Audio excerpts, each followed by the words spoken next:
Percentile rank. Percentile રેન્કને ગુજરાતીમાં આપણે ટકાવારીમાં સ્થાન કે ક્રમ કહી શકીએ.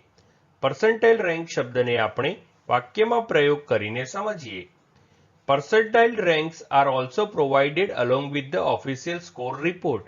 એટલે કે સત્તાવાર સ્કોર રિપોર્ટની સાથે પર્સેન્ટાઇલ રેન્ક પણ આપવામાં આવે છે. એક બીજું ઉદાહરણ જોઈએ. Percentile ranks are commonly used to clarify the interpretation of scores on standardized tests. એટલે કે પર્સેન્ટાઇલ રેન્કનો ઉપયોગ સામાન્ય રીતે સ્ટેન્ડર્ડાઇઝ ટેસ્ટના સ્કોરના અર્થઘટનને સ્પષ્ટ કરવા માટે થાય છે.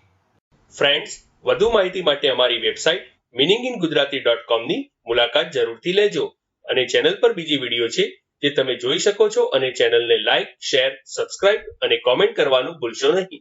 Thank you.